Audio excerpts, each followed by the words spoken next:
Okay, Gloria, shall I start? Still can't hear you. Okay, welcome everybody. Since Gloria can't be heard, I'm taking the liberty of beginning the proceedings. So this is an IFS Association seminar, and IFS Association is our association, so I will occasionally use we. It's working with ICWA, with Ambassador Raghavan has been extremely helpful and have been generous in letting us use their platforms. This seminar is taking place because of a demand from officers during the last meeting of the IFS Association, chaired by the Foreign Secretary, that there's a need for that they would like to have discussions and seminars involving experts on subjects of interest. So I've just got the house rules for the meeting, for which I will read out right now. Number one, all participants are requested to mute themselves when not speaking. Questions will be taken during the question and answer session. So the proceedings will start in a few minutes. Ambassador Raghavan will speak, and then we will open the floor for a discussion. Now, participants can ask questions by using the raise hand option. If you look at the icon for participants, on that you will see another further icon for a raised hand. You click that, and that's a raise hand. As and when your turn comes, we will allow you to speak. I would request that you type out your questions using the chat option, or raise your hand. We'll work it out as we go along. We are all amongst colleagues. I'd encourage you to ask questions. We rarely get the opportunity to interact as a group like this with one of our most eminent officers. Questions may be kept brief to the point. In case you are facing connectivity issues, you may switch off the camera and continue on audio mode. So those are the rules. I'm the moderator of the session. Ambassador Raghavan is the speaker. Let me begin by introducing Ambassador Raghavan. He belongs to the 1982 batch of the Foreign Service. Now, when at least I joined the Foreign Service, I thought that if I get into the Foreign Service, it would be great. Now, if I can write a book, nothing like it. And my career ambition was to become High Commissioner in Pakistan. I still don't know whether that's the case or not. But Ambassador Raghavan is one of the few people who's actually done all three. So he's a man who's lived many lives. Pakistan has always attracted some of our best officers. It's definitely our most troublesome account.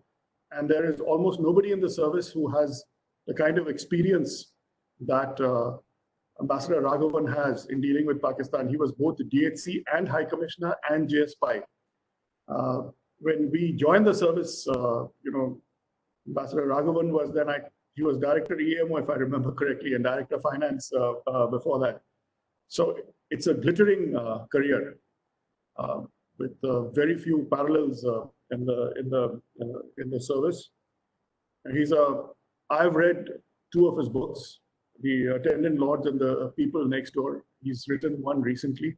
He writes regularly. So I describe him as the foremost scholar, historian, diplomat in India today. So for the IFS Association, we are supposed to be an intellectual service. Pakistan is one of our most troublesome issues. Ambassador Raghavan is one of our most distinguished officers. So there is no better way of kicking off this series. We hope to have more seminars like this as we go along with ICWA. Then by discussing Pakistan. Sir, the floor is yours. So please feel free to thank you for for joining us, and thank you for letting us use ICWA facilities. So, thank you very much, Anupam.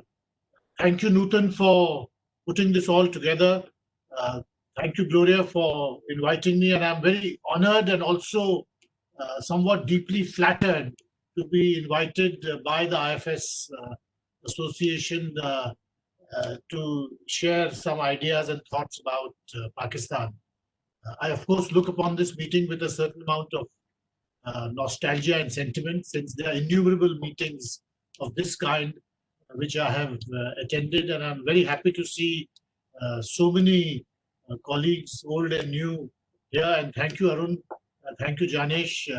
I don't think there's anything I can teach either of you about Pakistan, but thank you for listening in. I thought I'll speak for about 20-25 minutes on this subject. And let me preface my remarks by saying that I'm clearly out of touch, obviously out of touch, because as all of us are aware, day-to-day developments play a very, very important role in the framing and deciding of government policy in any neighborhood situation, and certainly with regard to Pakistan. So I'm out of touch of those day-to-day developments. My aim is to present a longer-term reflective overview in terms of where we stand, what is the nature of the situation which we currently encounter, and thirdly, where do we go from here. I look upon this session as an exchange of views. I don't wish to explain government policy to you. You are far better equipped to understand and explain government policy than I am. My idea is to share views so that we understand this moment we are in a little better. Let me begin by an initial point, which is that with regard to all neighborhood situations, policy has to be very hard-headed and based on a perception of our national interest. This is a cliche, it's stating the obvious. Nevertheless, it bears repetition all the time, and particularly with regard to Pakistan. It is also important that policy is constantly nuanced and changed when required.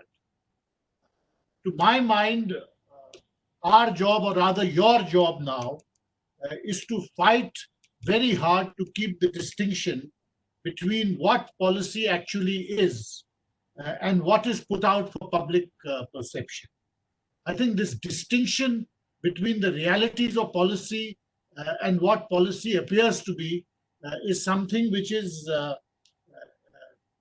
essential, and in fact, not just for Pakistan, for all our neighbors, for all important country situations.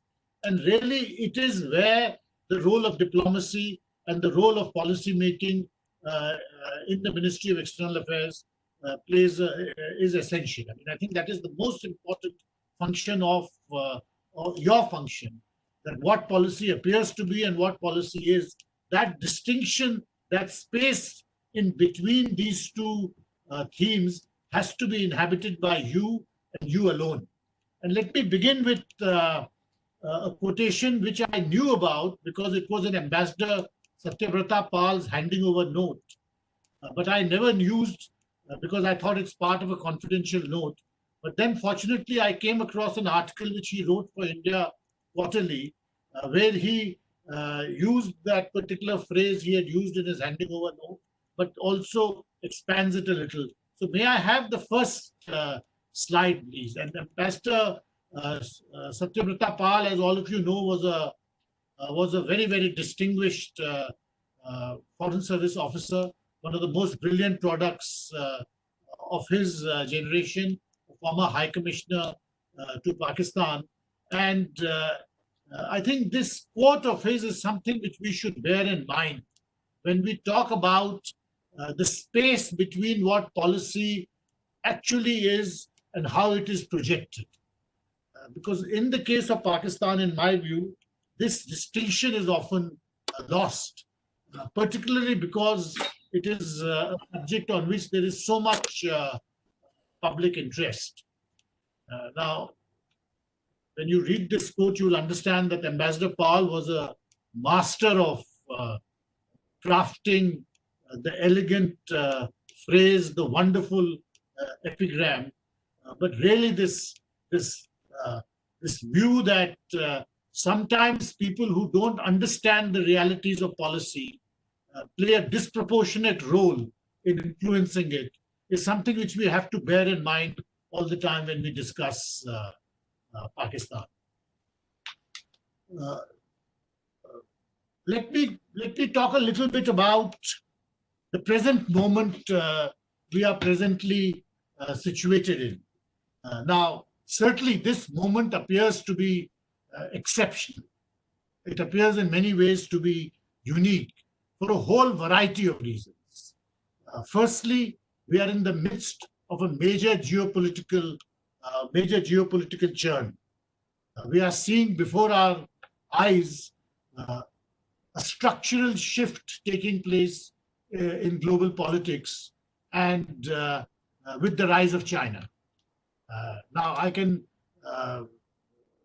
go on about this at some length, but it's unnecessary because all of you personally are dealing with this major structural shift which is underway. It's a major change, and it plays a tremendous role in the present moment which we find ourselves vis-a-vis Pakistan. Secondly, we are in the midst of a global pandemic, in many ways a defining moment, certainly of this century, perhaps of an even longer period. Flowing from these two, there are many signs which, while in objective terms, US supremacy and US power may not have been affected that much, but the fact is that there are all kinds of reasons which strongly suggest that the US is in a process of retreat. We have seen major clashes between Chinese troops and Indian troops in Ladakh on the line of actual control. So these broad features also come into play at a time when we face a significant situation with China, and a situation which has been developing with Pakistan, I'm sorry, and a situation which has been developing over the past 5 years at least. May I have the second slide? I don't want to go into the details of the situation with Pakistan. All of you are aware of what has happened in the last 5 years, but there was certainly over 2015 periods of very great hope and a secular decline, perhaps in some ways a kind of a free fall with exceptionally tense situations and circumstances in India-Pakistan relations. This really sums up the past 5 years. There are many things I've left out, but if one has to put what has happened between India and Pakistan in one slide, it would look something like this. And this suggests, as I said, a clear situation where relations have not just gone from bad to worse, but appear to be in a situation of free fall. Now, if you put what is happening with Pakistan together with these larger structural global factors together, I'm sure you will agree that certainly in many ways our present moment appears to be exceptional and somewhat unique.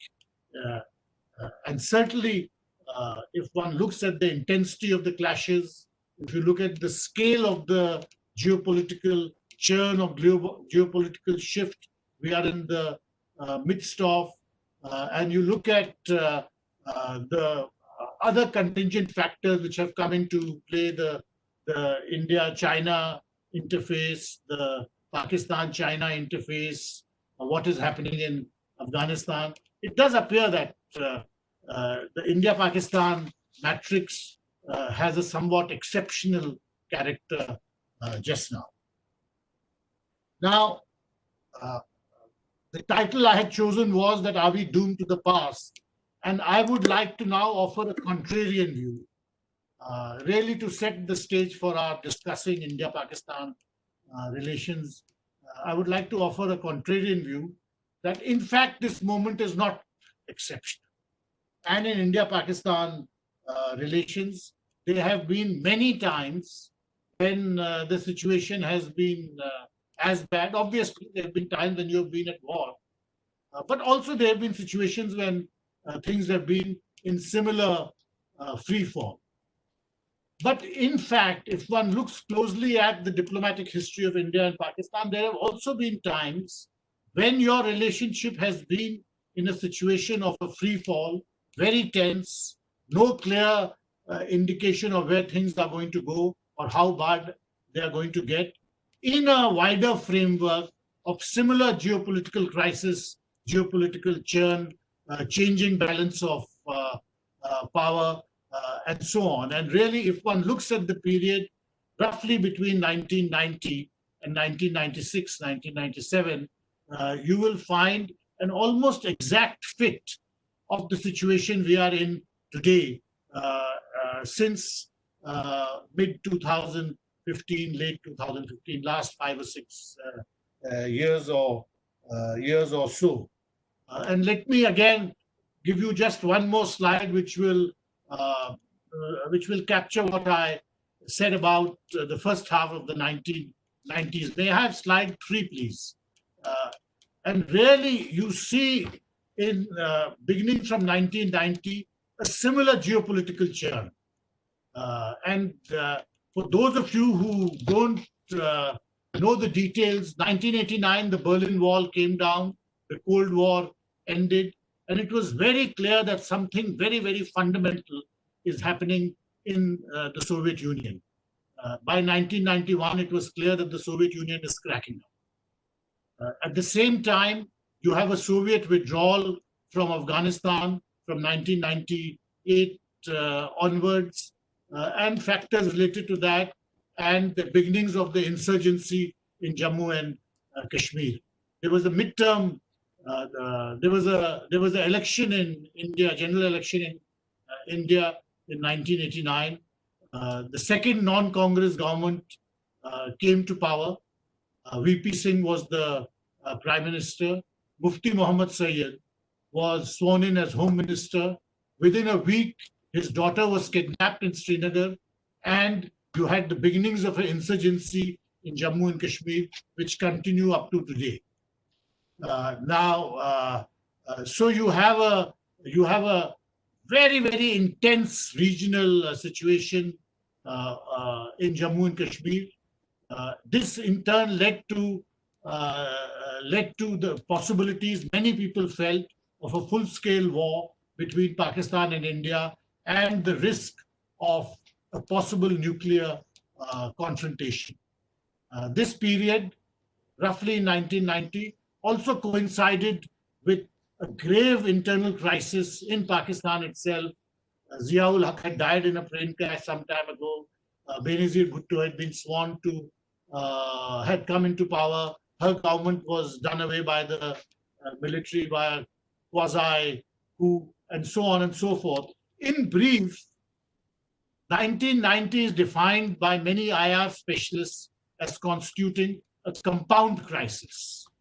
And they call it a compound crisis because A is the larger geopolitical churn. The Soviet Union has declined. US has emerged as a hyperpower, the sole hyperpower. India is suddenly left feeling somewhat vulnerable because a major chunk of its foreign policy had, which was its relationship with the Soviet Union, had disintegrated. You had a relationship with Pakistan which was in tatters, and you had a major insurgency in Jammu and Kashmir, which at that time really stretched our resources to control.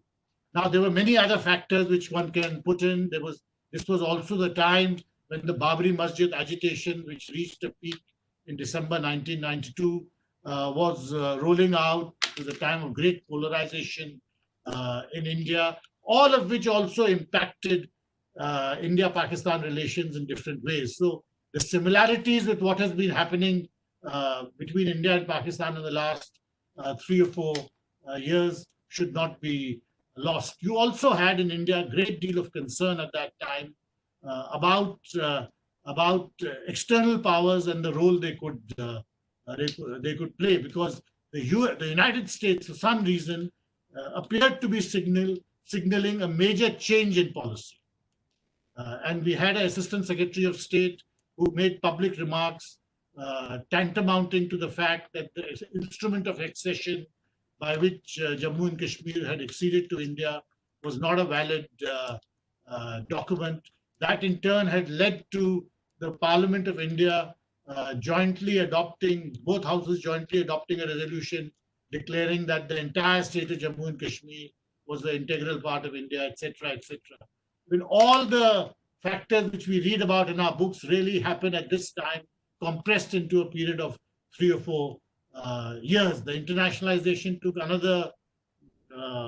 acquired another dimension, because for the first time since the mid-1960s, you had Kashmir figuring in the United Nations debates when the resolution was tabled, first in the Human Rights Commission, thereafter in the UNGA, etc., etc. Now, this period stretched on for 5 or 6 years and finally diffused itself by late 1996, early 1997. The structural form this diffusion took was the emergence of the idea of a composite dialogue.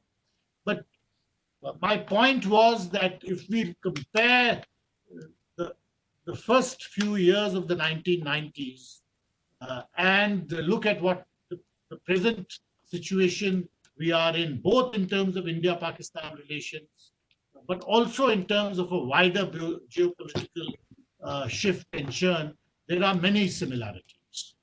In fact, the similarities sometimes appear to me to be overwhelming. Thank you. You can put the slide off.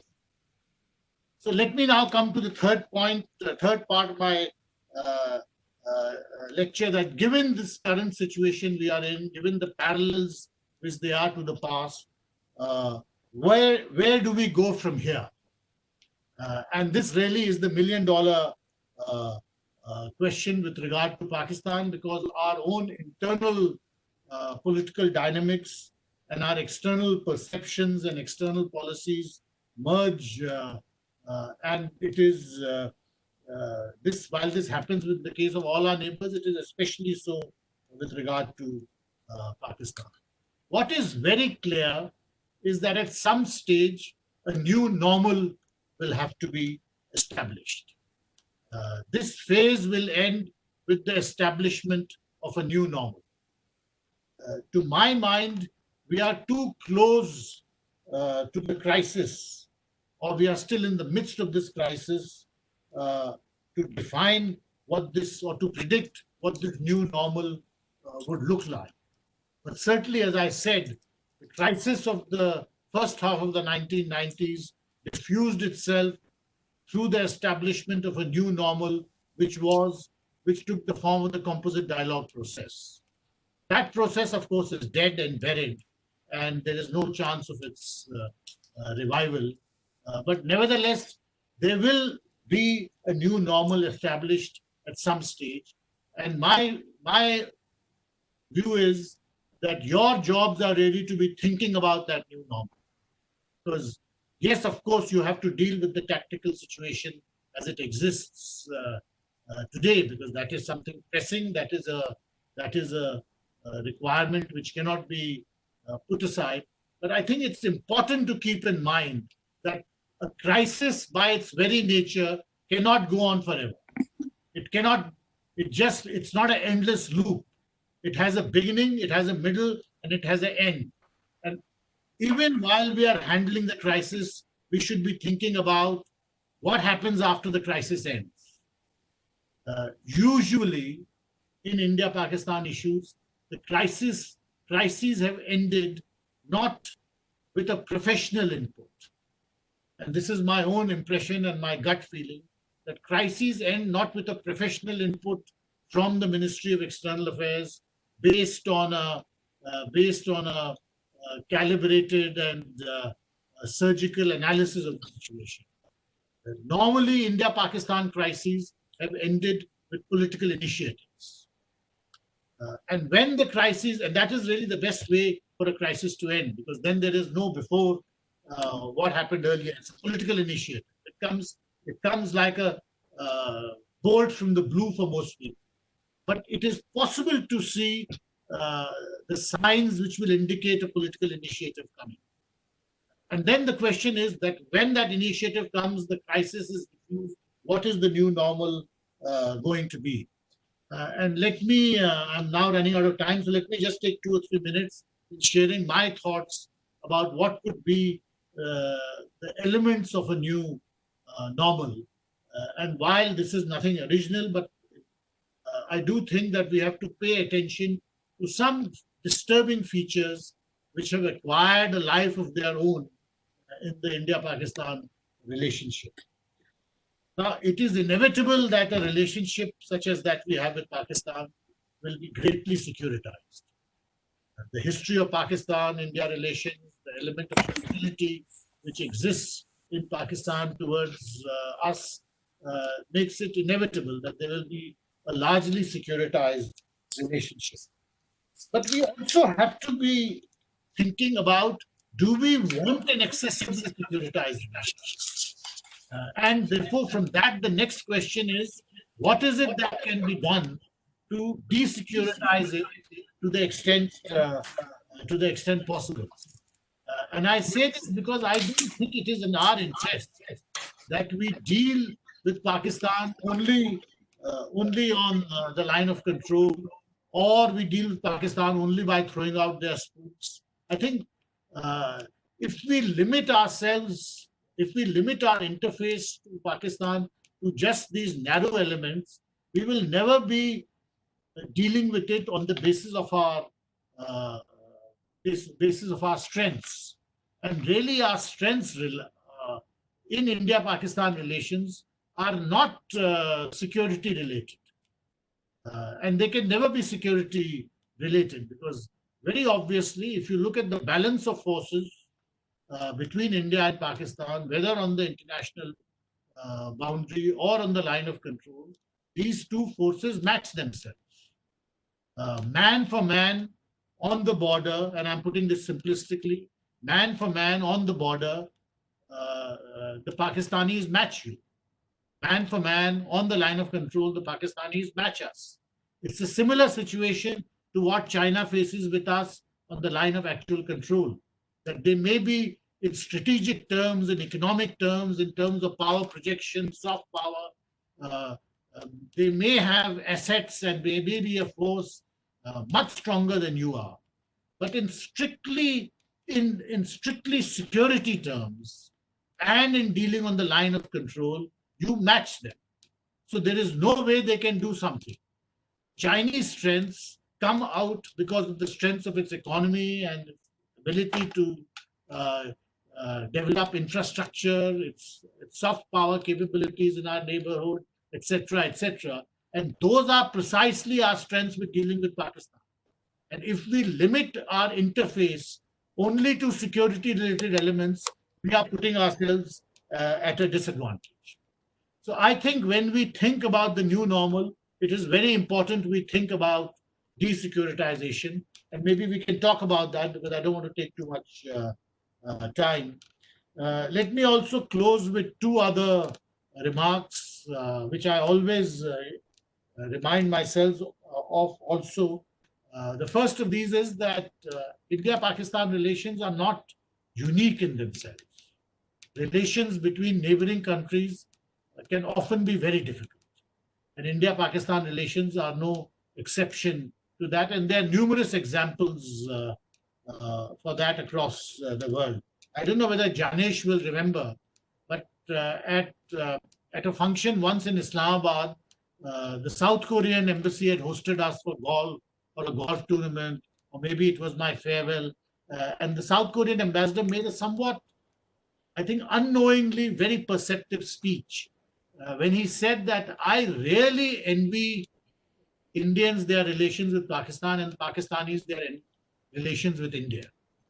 Because it's such a wonderful relationship that despite all this very bitter history, so much acrimony, so much tension, you people are in touch with each other. Your trade at that time, we were in touch with each other. Visas were being issued.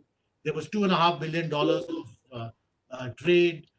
People watched each other. Both sides shared television programs, literature products, etc., etc. Now, coming from the perspective of North and South Korea, India and Pakistan looks very positive. And I think this is a useful corrective to bear in mind when we deal with Pakistan, but also any of our neighbors. And the situation with Nepal currently is a good example of that how difficult neighboring country situations are all over the world. So we should never fall into the trap of thinking that this is something it's a burden which we have to carry with all our lives. Most neighboring country situations are the greatest test of any country's diplomacy. And India-Pakistan relations are no different. I'll stop here with that. I would very much look forward to the questions and your comments, because this is very much a learning experience for me too. And in conclusion, may I again thank the IFS Association for giving me this honor to address its members. Thank you very much.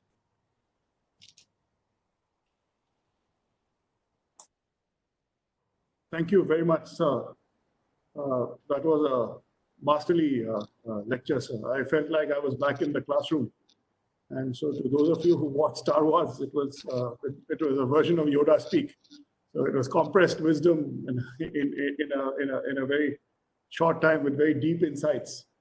We have more than 50 participants, and I just sent out a message that I'd like you to click on the raise your hand icon. I don't see anybody and raising their hands yet. So, sir, to kick off the discussion, sir, let me ask you a question, sir. And I'll try and change I have a different question to ask, sir.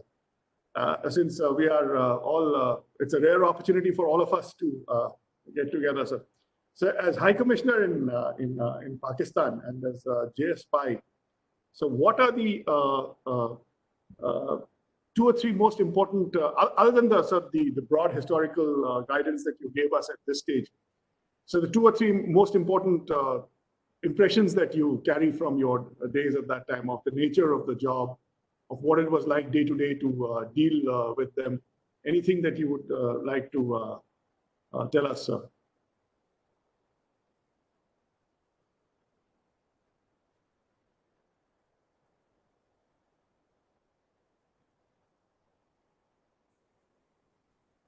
Yeah.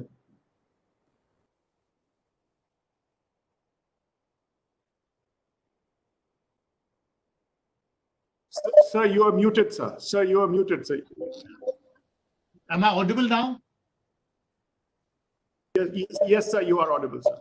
Well, the experiences of headquarters and mission are obviously quite different. In PI division, in Pakistan, Afghanistan, Iran division, you are really stretched. You don't have a moment. You know, you have to at this. I mean, there's this pressure of the here and now, of the urgent is always trumping important. And how to manage to put your thoughts together to make sure that the cabinet note going has some sensible recommendations is quite challenging, and it really does stretch you, because you're literally at some times you're putting in 16 to 18-hour days regularly. Of course, every JS Park has its own advantages in dealing with that situation.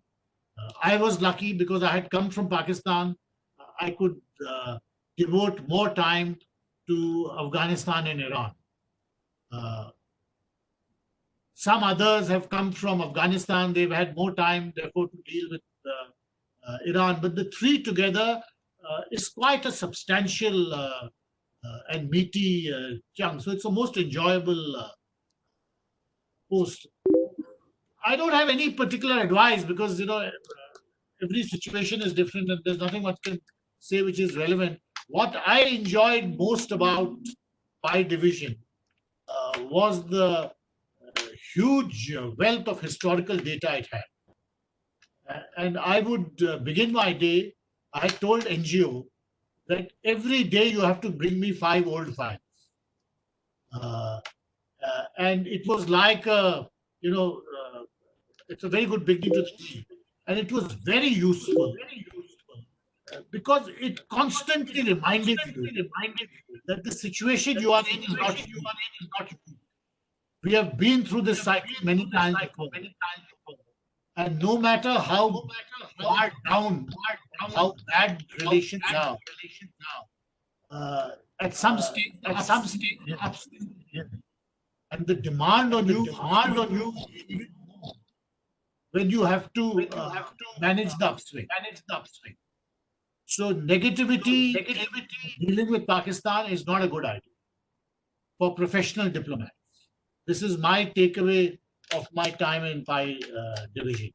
Because while you're thinking of all kinds of ways of muddying their waters, you also have to have positive things to do because the situation may change.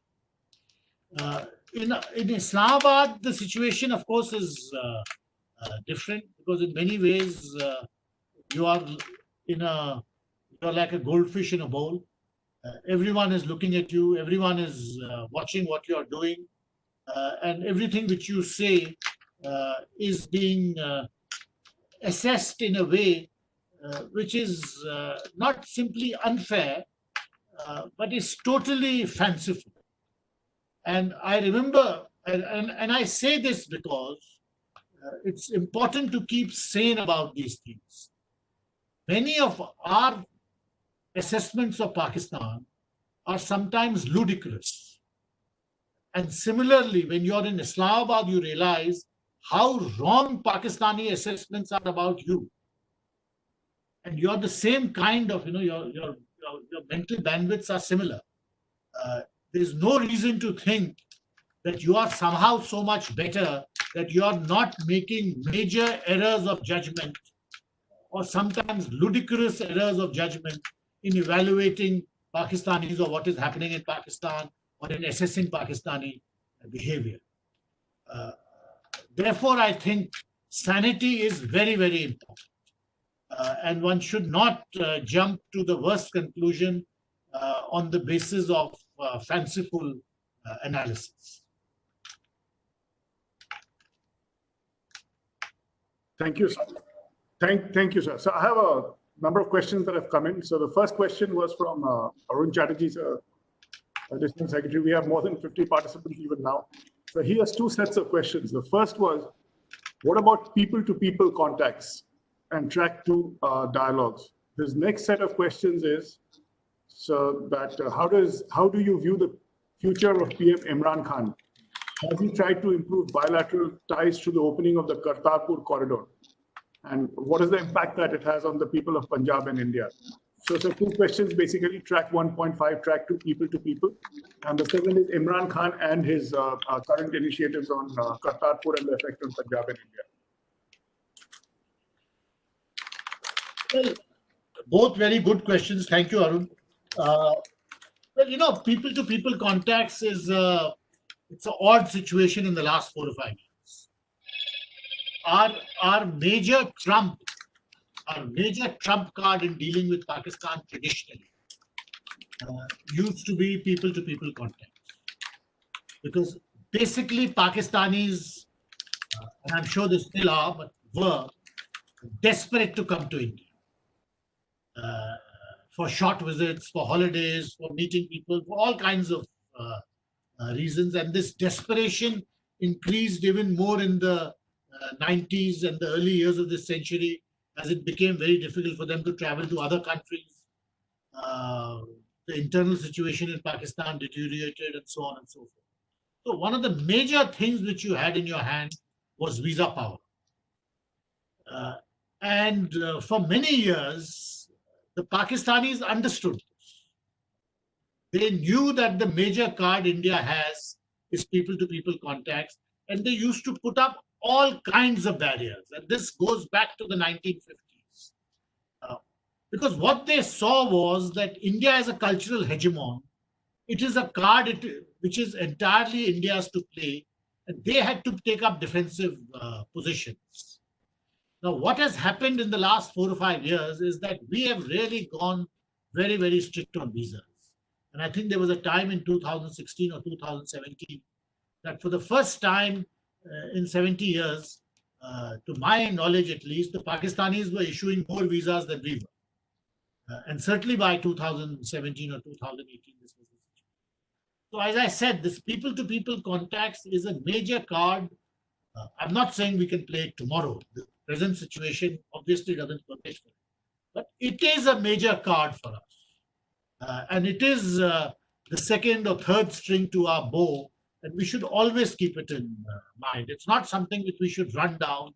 And this is certainly one area where, as I said, we should not allow the mob to dictate policy. And the reality of policy and the projection of policy, that space really we must capture and make sure nobody else controls. Your second question is also very interesting about Imran Khan. And you see, Kartarpur Sahib it's an extraordinary step because this is something which would have been very difficult even at the best of times.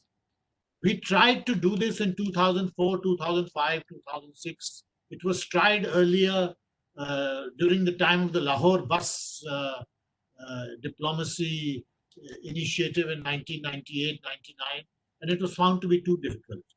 Now, what is interesting is that at a time when relations were really bad otherwise, you have a major initiative like this, not just being talked about, but actually being implemented. And this is the perplexing part of the India-Pakistan relationship. And as I said, when the diffusion part of the curve sets in, the role of political initiatives becomes paramount. Because there is no other way of how you can explain something like the Kartarpur Sahib opening in terms of what happened before and what happened after that in India-Pakistan relations. Your point about Imran Khan and, the thing is that when I look back on my second tenure in Pakistan, especially the period after the second UPA government was sworn in, I think there was a great opportunity which was missed, but there was nothing we could do about it. The cycles in India and Pakistan were not moving in tandem. In India, you had a new government and you had a prime minister who could really do just what he wanted, which is what he tried to do with Pakistan. And they were very important, very powerful initiatives. The problem was not in India. The problem was in Pakistan. There was a different cycle over there. When Nawaz Sharif was increasingly there with his back to the wall, and our initiatives were not, he was not in a position to respond to them. And in fact, our initiatives frightened those opposed to him so much that they tried their best to sabotage.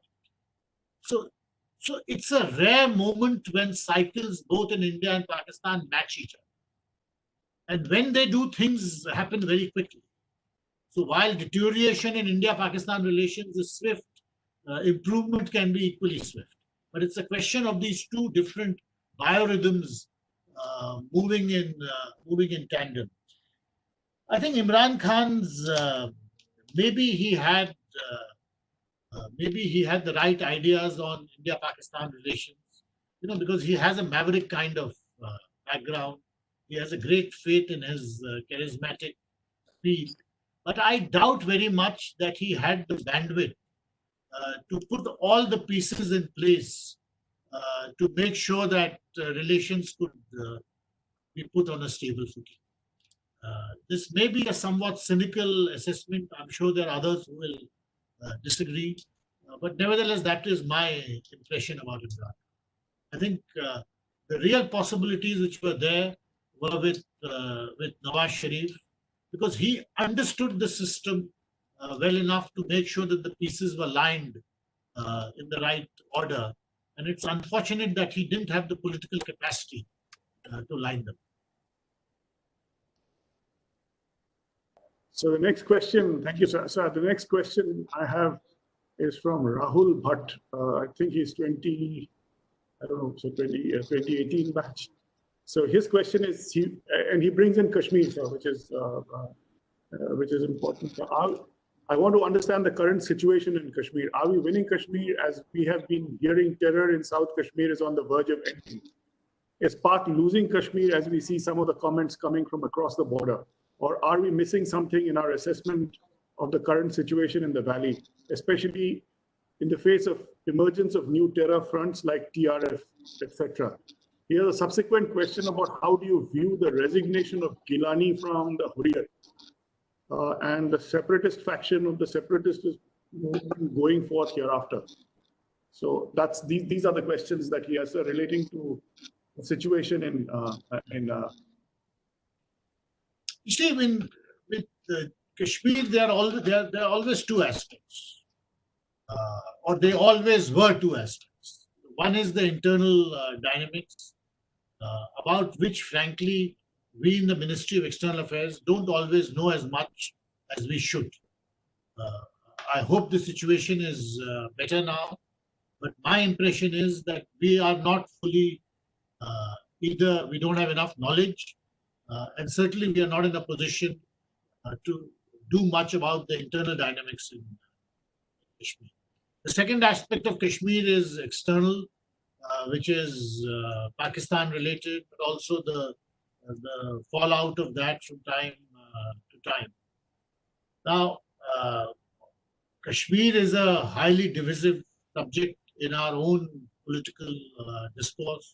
You're aware of all the different views. So whether we are winning or losing depends a lot on what point of view you have. There is very little objective basis for giving an honest answer to your question. I honestly don't know whether we are winning or losing. There are some positives in the situation, but there are also very, very major negatives. Now, the positives are well known. I don't need to go into that much, that the older arrangements had exhausted themselves. At least now we are trying something new, and a certain hard-headed approach to fronts which were actually nothing but fronts for terrorists is also helpful. But the negatives are equally serious. And the most serious negative is, of course, the absence of a political process. As I said, there is an internal aspect to Kashmir about which I am not fully aware, but there is an external aspect. When I was in Islamabad and the PDP, BJP parties formed an alliance to form the state government in Jammu and Kashmir, my assessment of the situation, of the Pakistani assessment of this, was that they were defeated. They saw the PDP-BJP alliance as a strategic setback. Many saw it as a strategic defeat for Pakistan. Now, you see, the difference between the internal and external is quite complex, because many people in India at that time felt, and they still feel, that the PDP-BJP alliance was a setback for Indian interests. And I think how to merge the internal and the external is very, very difficult. But certainly, the absence of a political process in Kashmir, I feel, is a very grave weakness, and I hope it will be addressed sooner rather than later. Was there a second part? So he had asked about Gilani and I think the internal breakup to that. And Ambassador Puneet Kundal sir also had a question related to that, I think, which you have partly answered. which is that will Kashmir remain central to the India-Pak agenda or not? You see, it's like this. It's like this. As far as we are concerned, we can, we have been saying and we'll say till the cows come home that it is not central. It's an issue. It's one amongst many other issues. But let's not forget, K in Pakistan stands for Kashmir. And the Pakistanis certainly will give it a centrality in whatever they do. The challenge for diplomacy is as to how to marry these two different perspectives. It's not impossible. It's been done many times before. If there is sufficient meeting of mind, then it is possible to find ways to bridge these gaps. But we cannot expect that we will have a relationship with Pakistan in which they will say that we will never discuss Kashmir and we agree that it's not an issue in India-Pakistan relations, or it's just one of many issues. It's not going to happen. We are kidding ourselves. And while we may say in public one thing, but as diplomats, as professionals who deal with the situation, we have to see what is doable, and certainly how to marry these two perceptions is the challenge before us. And as I said, it is doable. I'm going to give the floor to Janesh Cancer, who's DHC in Port Louis. He has a couple of questions. Thank you, sir. Thank you, Ambassador Raghavan. Sir, it was a pleasure to see you again, sir. I have a few questions, and basically, the first question is something like this: if there's nothing positive to be gained in short to medium term with Pakistan, so should we not persist with our current policy of cutting down the ties? That's the first one. The second one is that we have two difficult neighbors, the two largest neighbors that we have problems with both right now. We tried for a long time to improve things with China. They haven't worked. So shouldn't we try this time with Pakistan? That brings me to the next two questions which are related. If things are to improve with Pakistan, what is it that Pakistan seeks realistically out of us? Whether is there something that we can probably give them? And finally, if the real power lies with the Pak military and intelligence establishment, shouldn't we try and make some steps towards establishing contacts with them and engaging with them, sir? Well, all very good. Am I audible? Yes, sir. Yes, sir. Well, all very good questions, Janesh. Thank you. You see, it's not a question of whether we can get something positive from Pakistan or not. Our national interest lies in trying to secure some kind of stability in your immediate neighborhood. Because the absence of stability acts as a big question mark on all the big things you want to do domestically in terms of foreign investment, economic development, infrastructure, and so on. If you have a neighborhood which is unpredictable, it becomes a bar to your doing the big things which you want to do. And most of the big things you want to do are domestic, but some of the big things which you want to do are also external. So you cannot, having a neighborhood which is constantly fractious comes in the way of your doing big things externally also. So it's not a question of what you can get positively out of Pakistan, but question is, can you realistically ignore it? Many people feel that you cannot ignore a country which is maybe much smaller than you, but it's the 5th or 6th largest country in the world. You have major disputes with it. It has nuclear weapons. It is deeply unstable inside. You cannot pretend that it doesn't exist and go on with the rest of life, which is my objection to reducing strength of missions and pretending. I mean, this pretending that Pakistan doesn't exist and we'll deal with it on the LOC, it's a no-brainer. It doesn't serve your long-term interests. You may be forced to taking these positions for tactical reasons.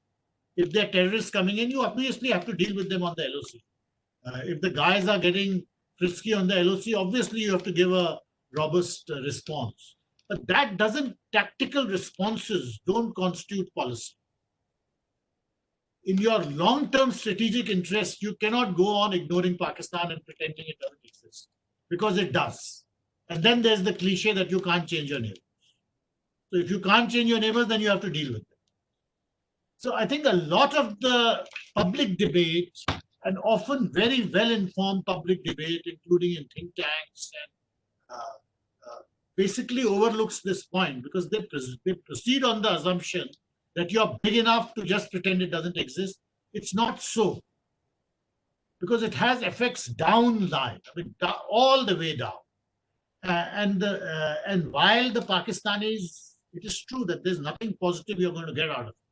When you have such a huge market domestically, it's not as if the Pakistani market is something you can move mountains with, or it means a great deal. But they have a certain nuisance value. And for all kinds of good and bad reasons. And it is realistic, and it's pragmatic, and it's being hard-headed to recognize that and deal with it.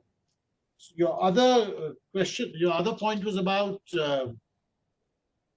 I spoke about, what does Pakistan realistically, what we can give them, and should we not engage with the military directly? Yeah. What can we give them is also difficult, because, your own hands, your space for maneuverability is not much.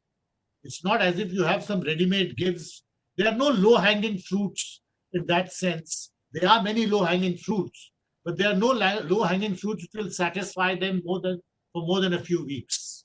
So you can't look at the relationship in terms of milestones. You have to look at it in terms of process. And I don't think there's anything which you can give Pakistan which will satisfy. As I said, K stands for Kashmir. It's an insatiable appetite. It is driven by identity. It is driven by all kinds of domestic demons over which you have no control. You can never satisfy that up. You have to deal with it. You have to manage it. You have to address it because it is in your long-term interest to do so. Now, this question of dealing with the military, again, pops up all the time in think tanks in Delhi. And to a great extent, many military officers feel that they have a silver bullet or a magic bullet. The truth is, you have often dealt with the Pakistan. You dealt with the Pakistan military quite successfully in all the Musharraf years. You dealt with them reasonably okay in the Zia years. If you go further back in history, the Indus Waters Treaty was signed when there was a military regime in charge, etc., etc. So you have dealt with the military. The problem in Pakistan today is not your reluctance to deal with the military. The problem in Pakistan today is that there is no one person fully in charge, or no one institution fully in charge. If you deal with the military, the civilian politicians will try to sabotage. If you deal with the civilians, the military will try to sabotage. This lack of internal balance in Pakistan has sabotaged many of your initiatives. You have no easy way of managing that lack of internal balance. As I said, it's a country of 200 million people. It has its own internal political dynamic.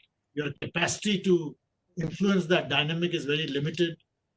So it's not a simple question.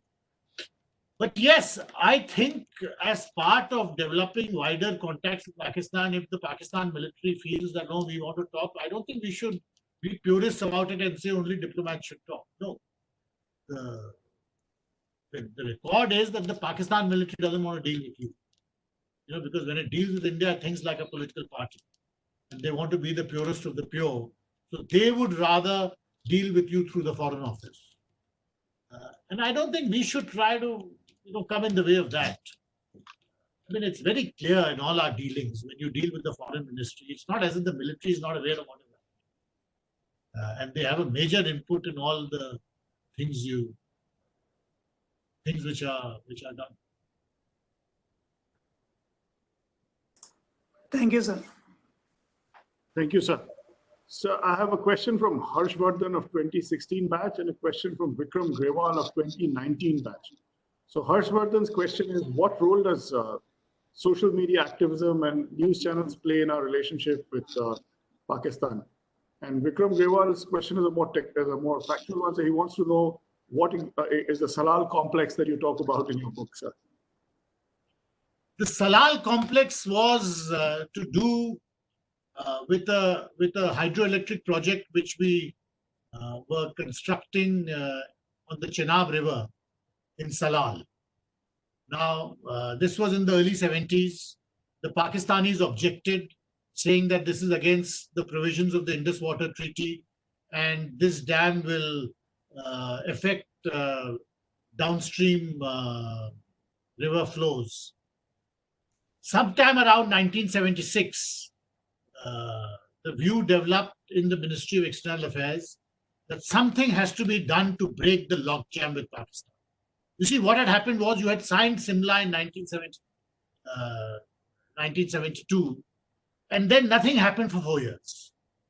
The agreement was signed, relations appeared to have been restored, but nothing happened. There were no embassies, there were no contacts, there was nothing happening. And this is for all kinds of reasons, which I've explained in the book. Your peaceful nuclear explosion, the Mrs. Gandhi Sheikh Abdullah Accord on Jammu and Kashmir, etc., etc.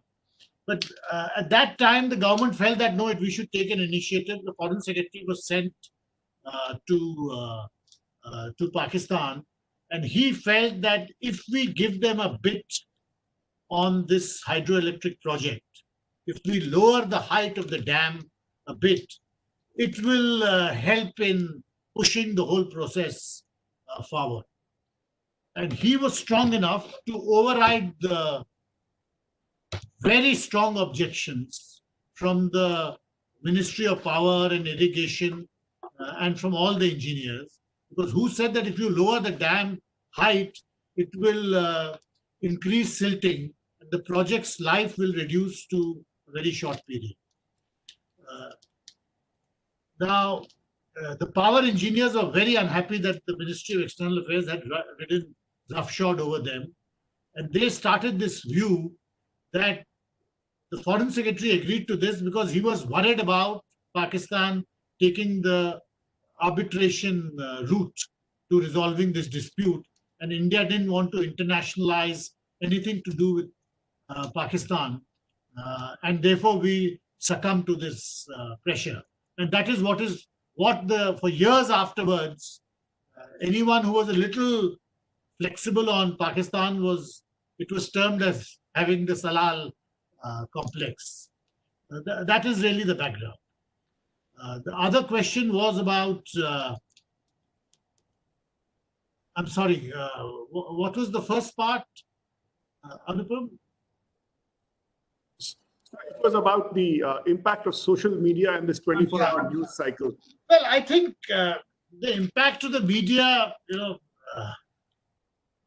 social media in particular is, I think the best thing I read somewhere that Nepal has banned all private Indian TV channels in Nepal. I think it's the best thing they've done.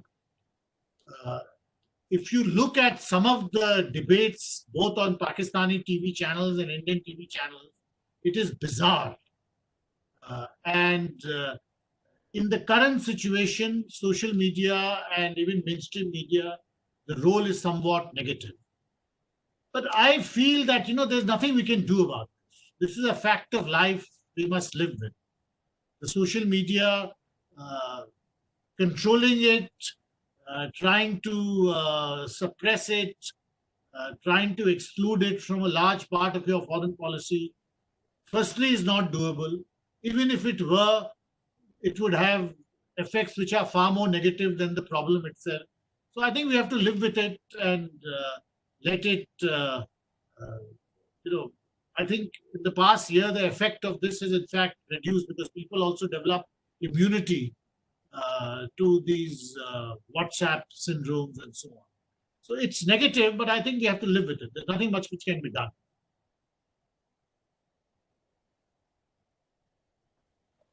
Thank you, sir. Next question is from Ambassador Manu Mahawar. So his question is there an appetite in Pakistani establishment for desecuritization, sir? Our efforts in the past to engage, collaborate in non-security areas were vetoed by the military despite the civilian government of the day being interested. I think he had a supplementary question later, sir, but this is the one.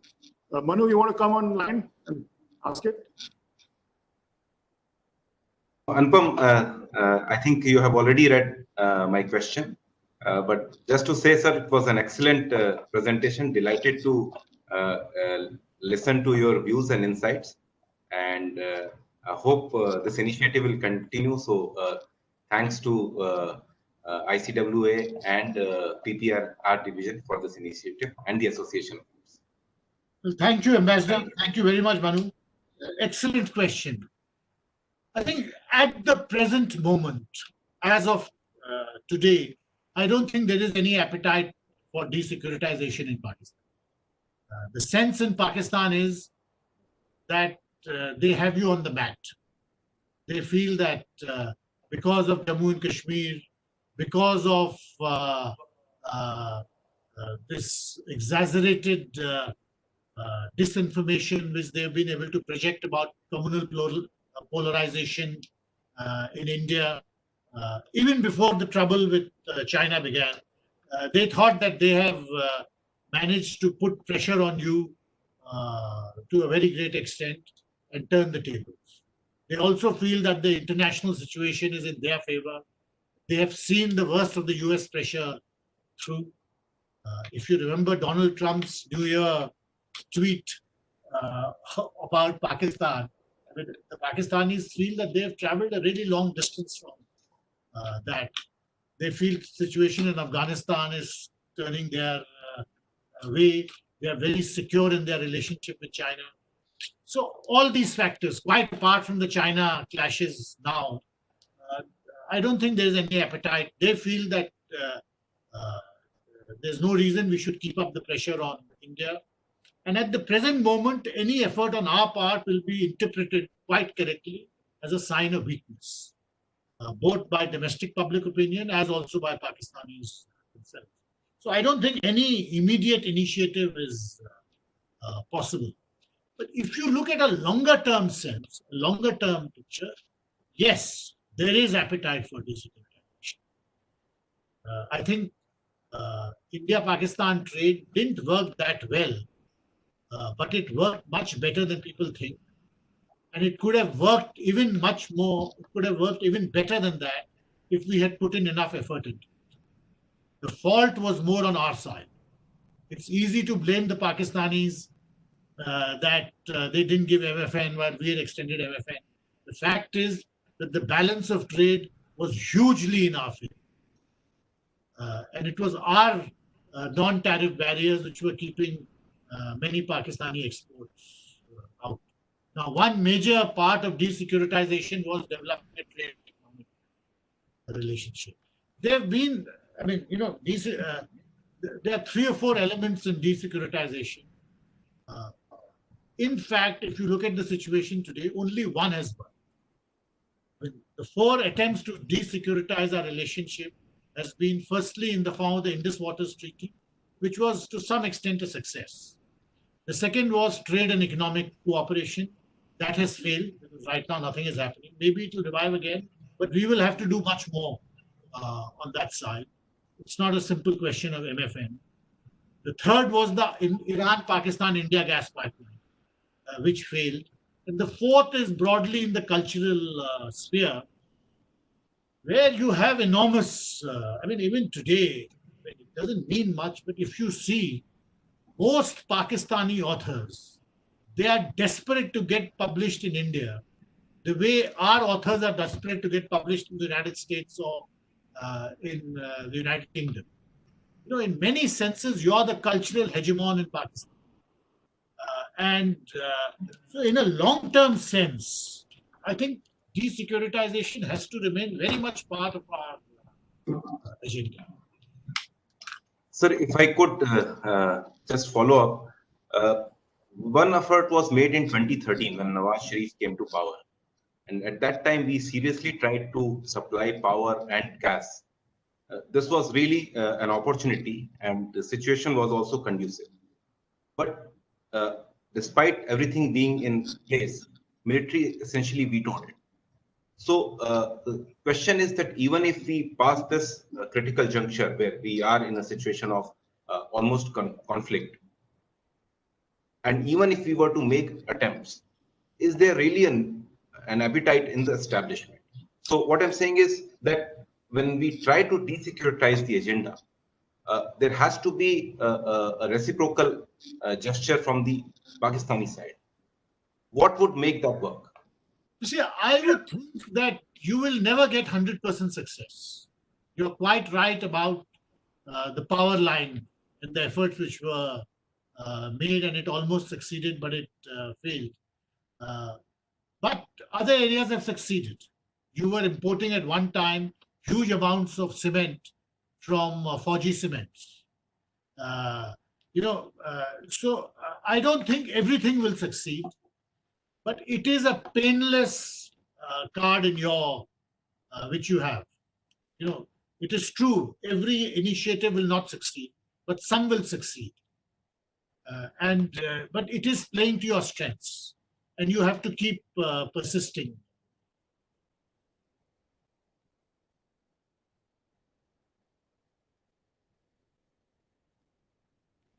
Sir, basically, two questions, sir. One is, I'm going to try and get Aparna on the line. She's right now driving to Islamabad. She had a question for you. Let's see if we can get her. She's on the road right now. If she isn't, then I'll ask you her questions. Aparna, can you come on? Her question is, how do you deal on a day-to-day basis with the difficulties of serving in Pakistan? The difficulties. Hi, and sir. there is another question. There you are. Can you ask your question? Yes. That's Aparna on the road to Islamabad. Sir, thank you very much for your talk, sir. So, as I said, my question was, sir, about how it's not so much about the policy, but on the actual everyday practice of diplomacy. In the situation that we are in now, there are a few young IFS officers here. There's a sense of palpable hostility, even from our interlocutors, even from in everyday interactions from people. So how do we deal with keeping, the long-term vision alive of friendship, but at the same time, how do we deal with these interactions? And so the context is, I remember you had come to us and spoken to us during the MCTP in FSI, and you had spoken about narratives in the neighborhood that India provides. And so in my limited experience of Islamabad nowadays, the narrative about India is that it is, quite frankly, that it's a nation of killers and of nation of hatred. So how does one address this sort of everyday perception in the limited diplomatic space that we have? Thank you, sir. Thank you, Aparna. Are you on the motorway? Yes, sir. We are just coming into Islamabad right now, sir. If you... Yeah, I can see. Sure. Well, it's a very difficult question, and I don't have any answer. It's an exceptionally difficult situation. Because many of the traditional props we had to moderate this hostility and to dampen it in some way are no longer available to you. So it's an exceptionally difficult situation. The usual props used to be there's always a latent hostility in Pakistan in many quarters. But in a situation like this, all the people in Pakistan who would act to keep that hostility at a slight distance, they go very quiet. They disappear into the woodwork. And the worst elements are there on top. You don't have our traditional ploys of visa power and other interactions and so on. So it's an exceptionally difficult situation. I think at this time, my suggestion is that, especially for the High Commission in Islamabad, don't look at the larger picture. Concentrate on yourselves. The larger picture will sort itself out. But concentrate on your own security, your own peace of mind. I don't think you should make the effort right now of trying to moderate this hostility. It's larger than life. It will resolve itself. It will. The High Commission is in no position to make a difference. I know it's a frustrating feeling that you feel that you've been sent there to do something about it and you can't. But it is actually larger than life. Your priority should be on looking after yourself, keeping morale up, and seeing yourself as a kind of an outpost in a very, very hostile environment. I don't think one should underestimate that at all.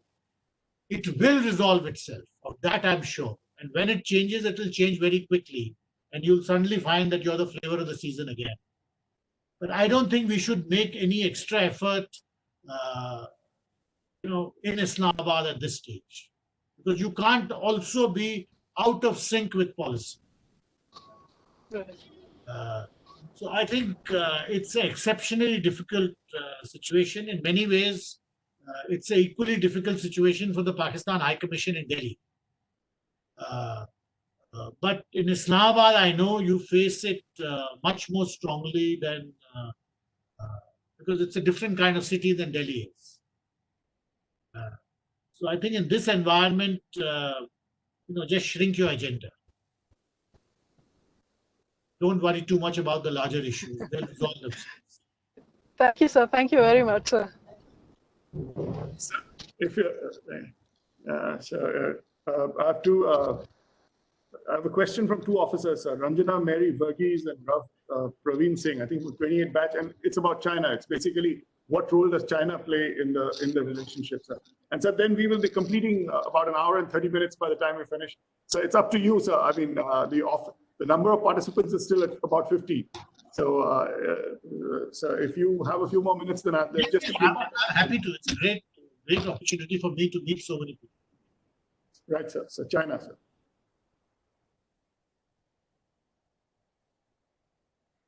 The question was?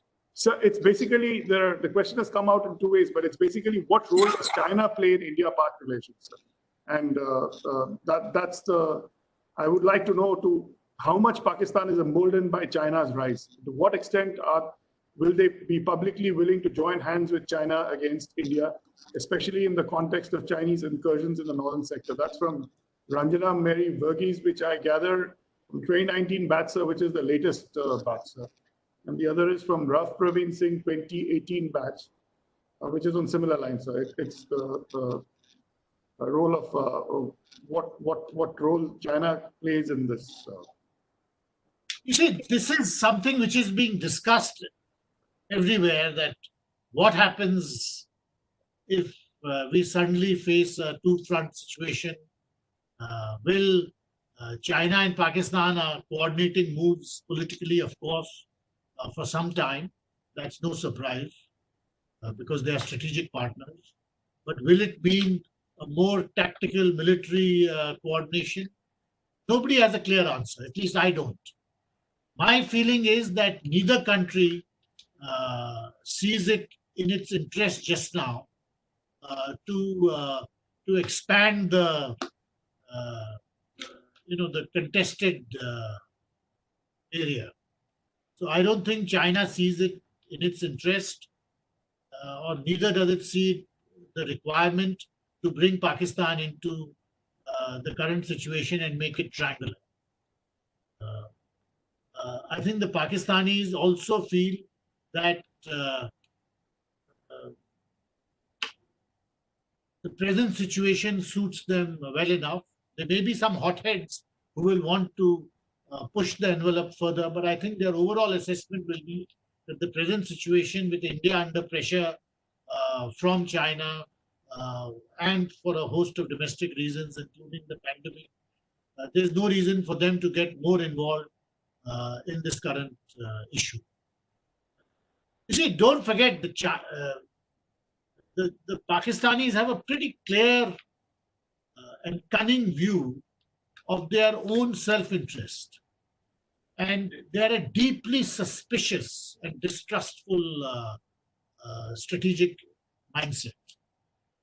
So while they have a great partner in China, they rely hugely on the Chinese alliance and so on and so forth. The Pakistanis also realize that they're a smaller player with two large countries. And they don't want to be in a situation where China and India suddenly build bridges and they are left as the bad boys for India to deal with later. So I don't frankly see greater coordination in a military sense, but certainly in a political sense, they will coordinate efforts, will try to put pressure. The Pakistanis, for instance, will go to town that the present situation in Ladakh has arisen because of the legislative changes in August 2019, and it certainly helps it internationalize the J&K issue by bringing China into it, and so on and so forth.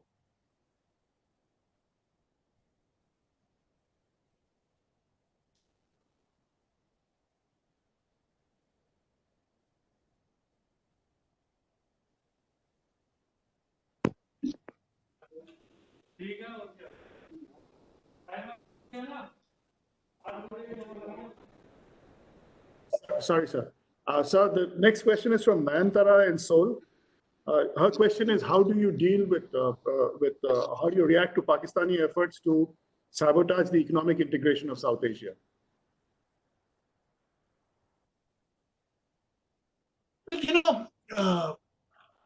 I think we have to be a little clear-headed about economic integration in South Asia.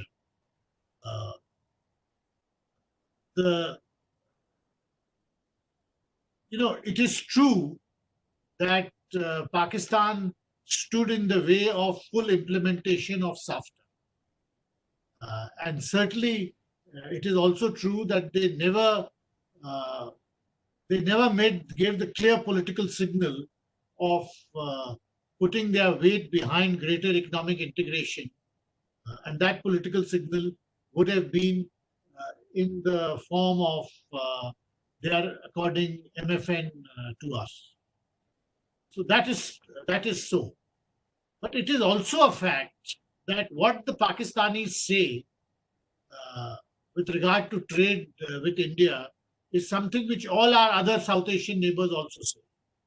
That your market is too closed, you have too many non-tariff barriers, and you are exporting far much more than you are importing, which is natural. You are a much larger country. They don't have the capacities to export to you that much. But what they can export, your market is not open. Now, this is something from Bhutan to Maldives to Nepal to Bangladesh and finally to Pakistan, all of them say. If you have to reconstruct a South Asian narrative, and right now government policy seems to be divided on this, I think you have to address this issue quite centrally. That as the largest country in South Asia, the primary responsibility for promoting integration is on you. South Asia exists because of India. Otherwise, there's no South Asia. You're the only common point in the subcontinent.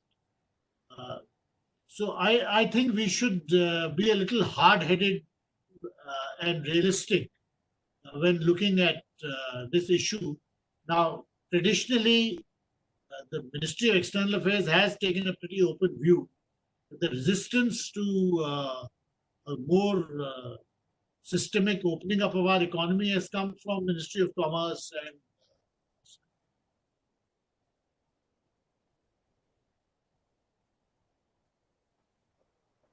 last set of questions, sir. So two of the questions are from officers in 2018 batch, so Dhruva Mishra and Jul'20. So one of the questions I think you've answered, it's basically about how do you read the current signals, closing of embassies, arrests of people and so on, and how do you improve perceptions of each other, of India and Pakistan in each other's countries. Jul'20 has a question.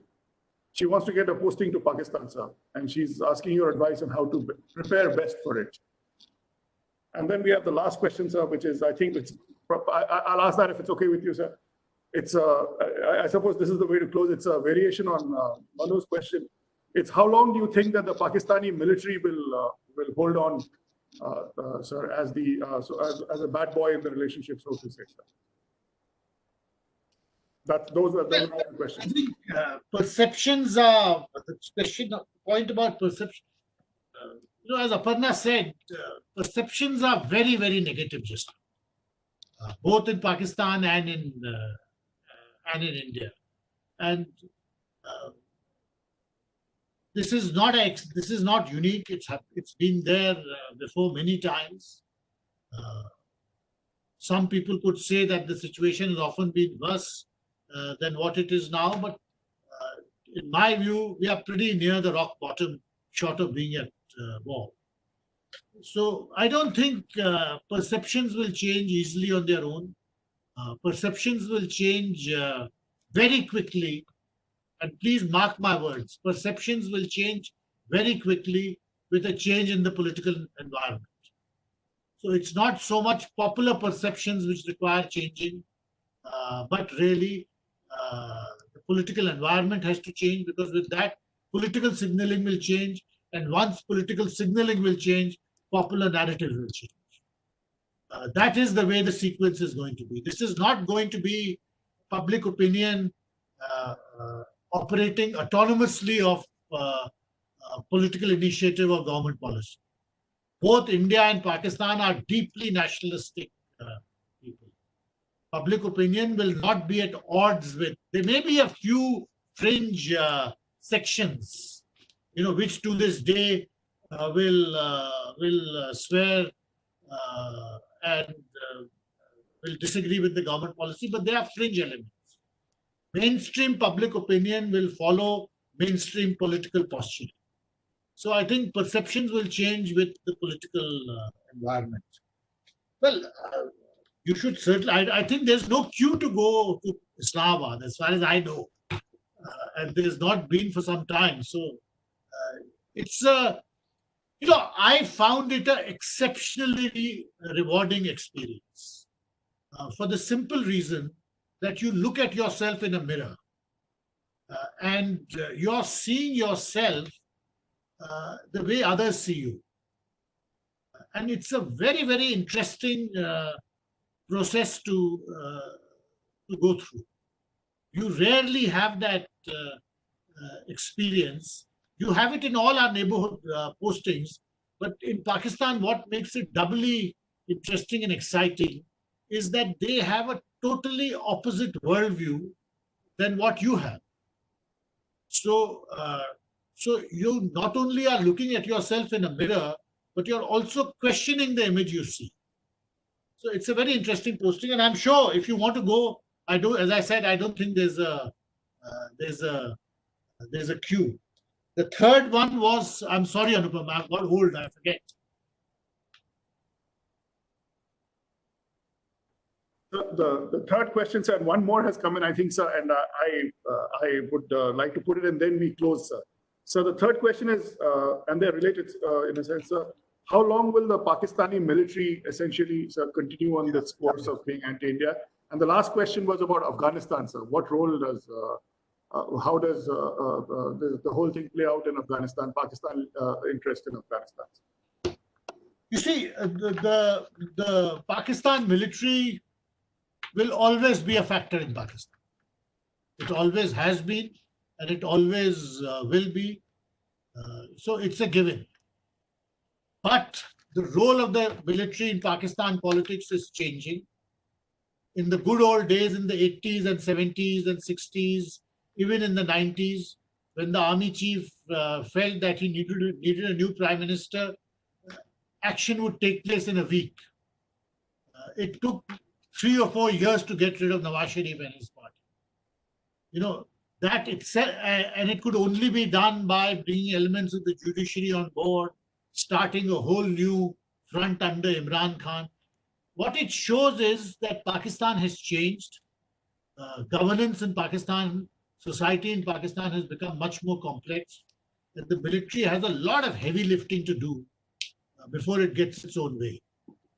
Now, that is going to be the direction of change. There is not going to be a golden tomorrow where suddenly Pakistan becomes democratic, but it will be a slow grind for them. But I do feel that the military today, unlike in the past, operates through alliances and forming concerts with other institutions, whether it's with political parties, whether it's the judiciary, whether it is other interests, and it no longer has a free space to do what it wants. Will the military ever shed its anti-India attitude? Not wholly. You know, militaries are trained differently from the way diplomats are trained. You know, militaries look at capacities. They don't look at intent. They don't look at interest. They look at capacities. The Pakistan military sees a defense establishment in India which is 8 or 9 times theirs. And they will always be on their guard against it. The question is whether you can, you know, become a player to moderate positions, to bring about some element of greater stability. You will never have a perfectly smooth, stable, friction-free interface with Pakistan. But you may have slightly better, more manageable interfaces. I think if you can secure more manageable, more stable interfaces, that's a great plus for our diplomacy. Third question on Afghanistan and Pakistan's interest.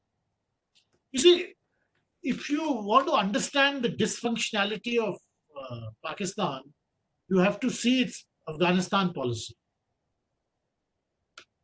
It's absolutely true that if you look at the last 30 years, no country has done more for Afghanistan than Pakistan has. They've kept about 2.5 million refugees for 30 years, which is a huge amount.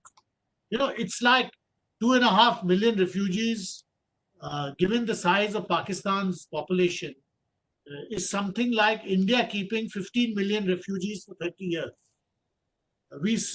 You kept 10 million or 8 million refugees from East Pakistan in 70-71, and it was an enormous burden on you. Similarly, in many other ways, I mean, the Pakistanis have, you know, done a great deal for Afghanistan, but they have zero to show for it because of very poor diplomacy and very bad policies. They've tried to interfere in their internal affairs. They've set up Taliban-type fronts to run the place. They want their proxies to be larger than life figures. They feel they have a say in Afghanistan's external relations, especially with regard to India and with regard to Iran, and so on. So the Afghans hate Pakistan. So it's a strange situation where you have a country which has done so much for Afghanistan in objective terms, but is enemy number one for most Afghans. Now, be that as it may, for the past year, the Pakistanis feel things are turning their way. Just like they defeated the Soviets in Afghanistan, now the Americans will leave and they will have much more flexibility. To be I mean, just to summarize, since we're running out of time, I think the Pakistanis have a single point agenda in Afghanistan just now. They can live with anything in Afghanistan as long as it reduces Indian influence to near zero. They don't mind Indian presence for form's sake, but they don't want Indians as being the most favored country in Afghanistan. And that is their principal aim from this current situation in Afghanistan. Thank you, sir.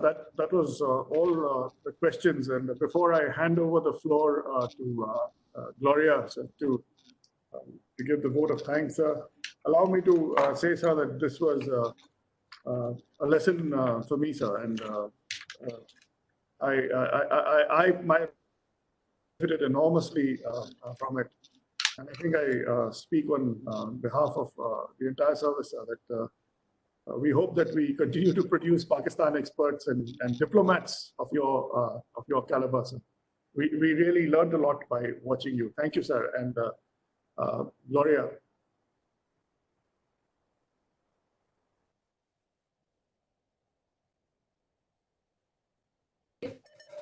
Can you hear me now? Yes, yes. Thank you very much, sir. We have been very fortunate to learn from no other than the veteran of India-Pakistan relations this evening, Dr. T.C.A. Raghavan, DG ICWA.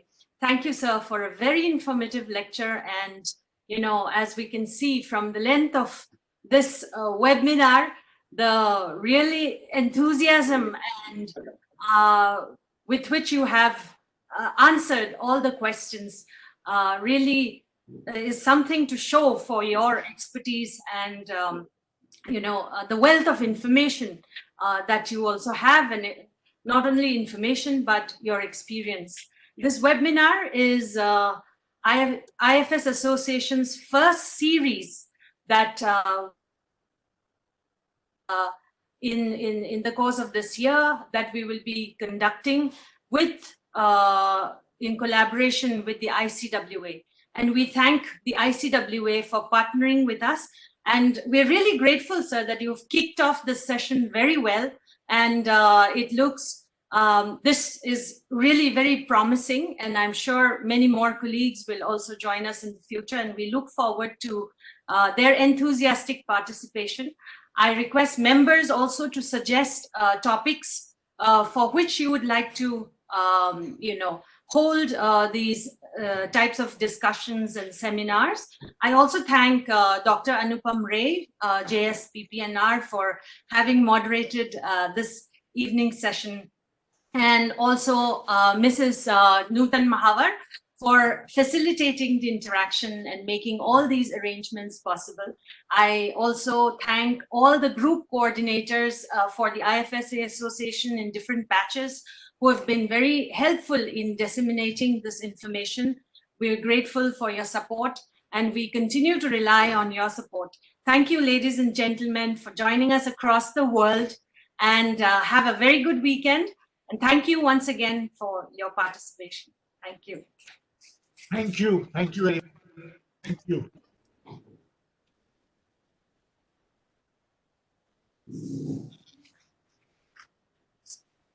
So with that,